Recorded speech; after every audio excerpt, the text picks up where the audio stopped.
हरियाली तीज 2024 की पूरी व्रत कथा भगवान शिव शंकर कैलाश पर माता आदिशक्ति पार्वती को उनके पुराने जन्मों का स्मरण कराते हुए तीज व्रत की कथा सुनाते हुए कहते हैं कि हे पार्वती, तुमने हिमालय पर मुझे वर यानी पति के रूप में पाने के लिए घोर तप किया था।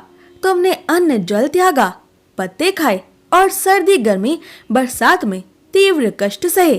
साथ ही पर्वतराज हिमालय पर स्थित गंगा के तट पर तुमने अपनी बाल्यावस्था में 12 वर्षों तक अधोमुखी होकर घोर तपस्या की थी। इतनी अवधि तक तुमने अन्न ना खाकर पेड़ों के सूखे पत्ते चबाकर व्यतीत किए। माघ की विकराल शीतलता में तुमने निरंतर जल में प्रवेश करके तपस्या की। वैशाख की भस्म कर देने वाली गर्मी में भी तुमने पंच अग्नि से सुकोमल शरीर को तपाया।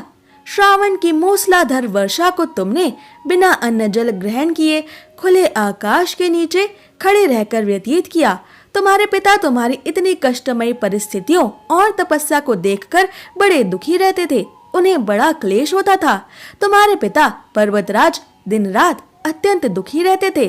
तब एक दिन तुम्हारे पिता पर्वतराज के क्लेश, चिंता, शोक और दुख को देखकर मुनि श्रेष्ठ नारद जी तुम्हारे घर पधारे और पर्वतराज से कहा, हे पर्वतराज, आपको नमस्कार है। मैं क्षीर सागर निवासी शेषनाग की शैया पर शयन करने वाले त्रिलोकीनाथ भगवान श्री हरि विष्णु के भेजने पर आपके यहाँ आया हूँ। वो आपकी कन्या पार्वती से प्रसन्न होकर उनसे विवाह करना चाहते हैं। अतः हे पर्वतराज, आप इस विषय पर अपनी राय बताएं। भगवान शिव माता पार्वती से बोले, तुम्हारे पिता पर्वतराज प्रसन्नता से तुम्हारा विवाह विष्णु जी से करने को तैयार हो गए। नारद जी ने विष्णु जी को भी ये शुभ समाचार सुना दिया। पर जब तुम्हें पता चला तो तुम्हें बड़ा दुख हुआ, क्योंकि हे पार्वती, तुम मुझे मन से अपना पति मान चुकी थी। तब तुमने अपने मन की बात अपनी सहेली को बताई। हे पार्वती, तब तुम्हारी सहेली ने तुम्हारी सहायता के लिए तुम्हें एक ऐसे घने वन में छुपा दिया था जहाँ तुम्हारे पिता नहीं पहुंच सकते थे। वहां तुम तपस्या करने लगी।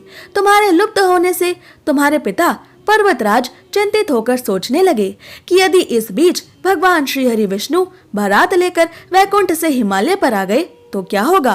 कन्या की ओर से शादी के लिए हाँ की गई थी, पर यदि कन्या ही ना होगी तो कहीं भगवान श्री हरि विष्णु हमें ही झूठा समझकर दंडित ना कर दे, श्राप ना दे दे। शिव जी ने आगे पार्वती जी से कहा, तब तुम्हारे पिता ने तुम्हारी खोज में धरती पाताल एक कर दिया, पर तुम ना मिली। तुम गुफा में रेत से शिवलिंग बनाकर मेरी आराधना में लीन थी। तब प्रसन्न होकर मैंने तुम्हें तुम्हारी मनोकामना पूरी करने का वचन दिया और उसके बाद तुम्हारे पिता भी तुम्हें खोजते हुए उस गुफा तक पहुंच गए जहां तुम मुझे पति के रूप में पाने के लिए तपस्या कर रही थी।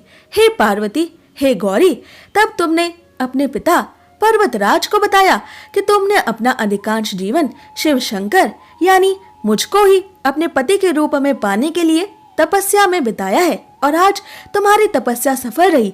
हे पार्वती, तुमने हर्षित होकर अपने पिता को कहा, शिव जी ने मेरा वरण कर लिया। उन्होंने मुझे आज वरदान दिया है कि वो मुझसे विवाह अवश्य करेंगे।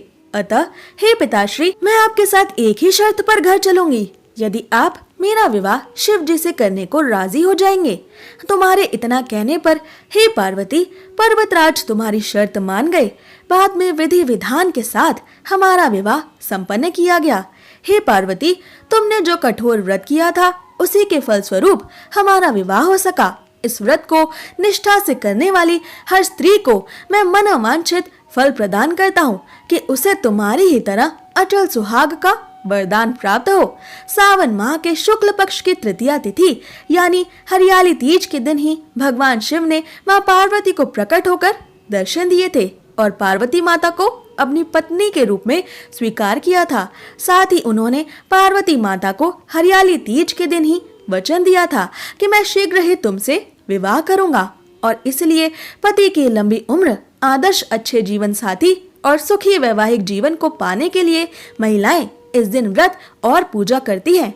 इसके अलावा एक बार भगवान शिव शंकर जी की तपस्या को रति देवी के पति कामदेव ने भंग कर दिया था ताकि भगवान भोलेनाथ माता पार्वती के रूप सौंदर्य की ओर आकर्षित हो जाएं।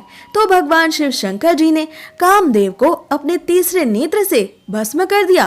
कामदेव को भस्म करने से कामदेव की पत्नी रति देवी अत्यंत क्रोधित हुई और क्रोध में रति देवी ने माता पार्वती को ये श्राप दिया कि वो अपनी कोख से किसी संतान को कभी जन्म नहीं दे सकेंगी।